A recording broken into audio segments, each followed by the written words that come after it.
우리가 모든 일의 결과가 좋게 풍성하고 넉넉하게 또 기대 이상의 열매가 있기를 기대합니다. 어떻게 해서 그렇게 될 수 있을까요?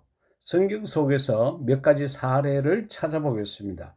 먼저 사무엘상 17장 45절 이하의 말씀 속에서 우리가 잘 아는 소년 다윗이 블레셋 사람 골리앗을 이긴 사건에 대한 기록이 나옵니다.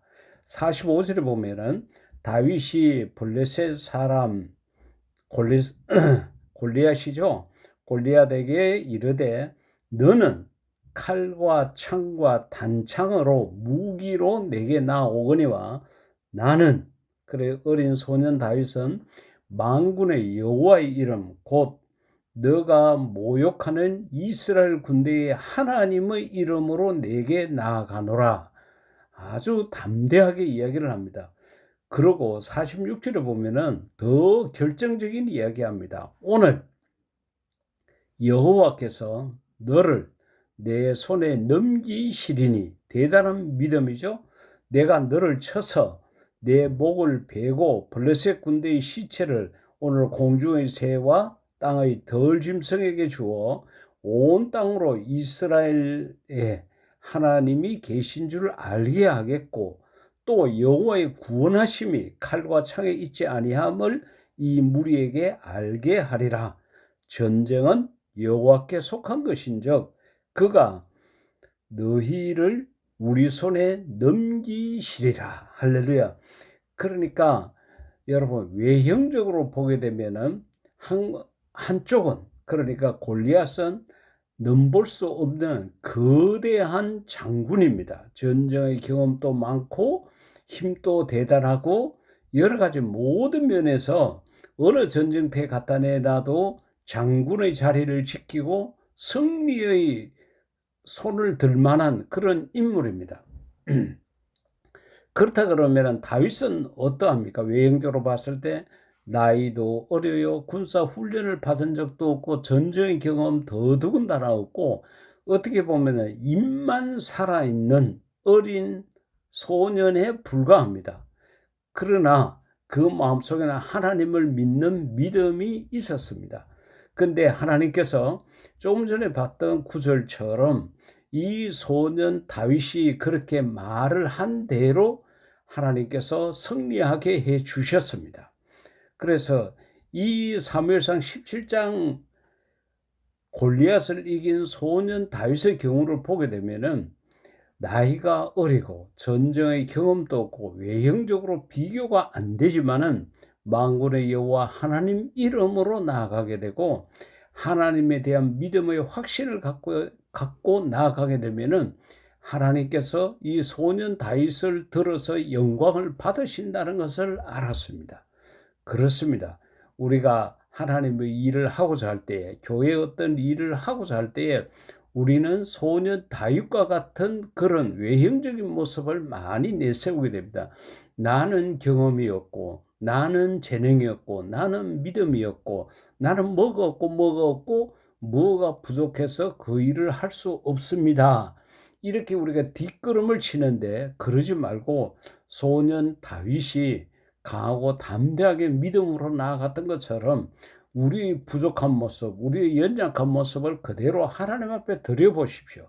그러면은 하나님께서 연약하고 부족하고 정말로 내가 가진 것도 없고 내 몸은 병들어 있고 내 나이는 많고 그렇더라도 하나님께서 들어서 크신 영광을 거둘 수 있도록 그렇게 사용하실 것입니다.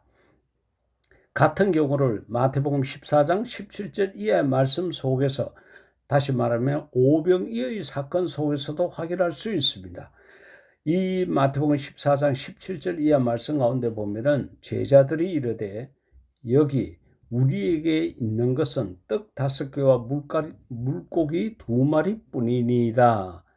이르시되 그것을 내게 가져오라 하시고 무리를 명하여 잔디 위에 앉히시고 떡 5개와 물고기 2마리를 가지사 하늘을 우러러 축사하시고 떡을 떼어 제자들에게 주시며 제자들이 무리에게 주니 다 배불리 먹고 남은 조각을 12바구니에 차게 거두었으며. 할렐루야.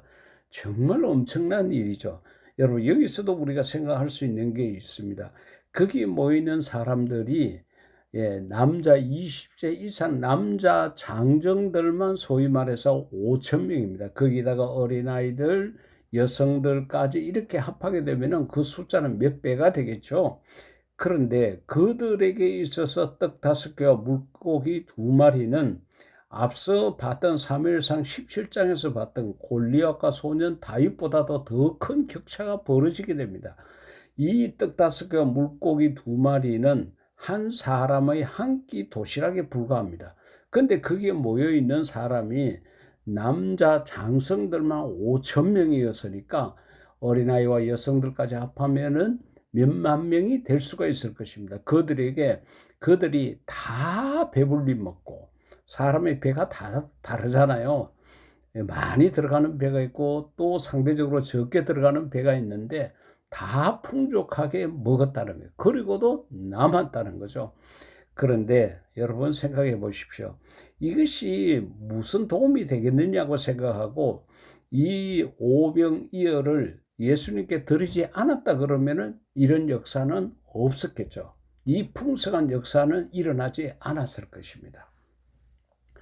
우리가 주의 일을 할 때에, 교회를 섬기고 할 때에, 내 하나 교회에 가서 기도하는 게 무슨 힘이 되겠나?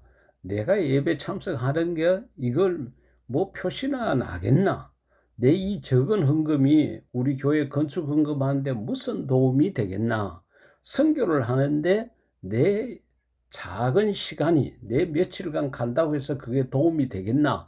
이렇게 생각하면 안 된다는 거죠. 여러분들이 그런 시간과 재능과 물질을 드리게 되면은 우리 주님께서 오병이어를 들어서 크게 역사하신 것처럼 부족하고 연약한 우리의 모습을 들어서 그렇게 크게 역사하신다는 겁니다. 주저앉지 마십시오. 묻어두지 마십시오. 숨겨두지 마십시오. 주님 앞에 드리십시오. 그러면은 우리 주님께서 그 모든 것을 다 책임지시고 풍성하게 정말 12바구니에 차고 넘치도록 그렇게 하나님께서 역사하실 것입니다. 그 다음에 마가복음 3장 가운데도 보면은 비슷한 이야기가 있습니다. 이 12를 세우셨으니 예수님의 제자들의 이름을 이제 마가가 열거를 합니다. 시몬에게는 베드로란 이름을 더하셨고 또 세베대의 아들 야고보와 야고보의 형제 요한이니 이들에게는 보아느게 곧 우레의 아들이란 이름을 더하셨으며, 그러니까 요한이라는 사람의 성격이 어떤가를 보여줍니다. 다시 말하면 우레의 아들이라는 별명을 붙일 만큼 성질이 급하고 아주 어떻게 보면 다혈질이었을지 모릅니다. 그러다 보니까 이런저런 실수를 많이 할 수 있겠죠. 우리가 성질이 급한 사람하고 일을 하다 보게 되면 실수의 걸음을 참 많이 걷는다는 것을 알 수 있습니다. 그런데요, 이런 성격의 소유자가 주님의 부르심을 따라가지고 예수님의 제자가 되니까 어떻게 변했는가 하면은 사랑의 사도로 변했습니다. 그래서 그는 특히 요한일서 4장 7, 8절에서 무엇이라고 이야기하는가 하면은 사랑하는 자들아 우리가 서로 사랑하자. 사랑은 하나님께 속한 것이니 사랑하는 자마다 하나님께로 나서 하나님을 알고 그와 같이 이야기했습니다. 자기가 사랑을 하지 않으면서 서로 사랑하자고 말할 수 있겠습니까? 그러니까 우리의 아들이라는 성격을 가졌을 만큼 성질이 급했던 요한이 예수님을 만나서 사랑의 사도로 변한 것입니다. 우리가 아무리 성격이 급하고 나는 저거 못한다고 내 성질에는 안 맞다고 내 성격하고는 다르다고 그렇게 하지 말고 주님께 드려보십시오.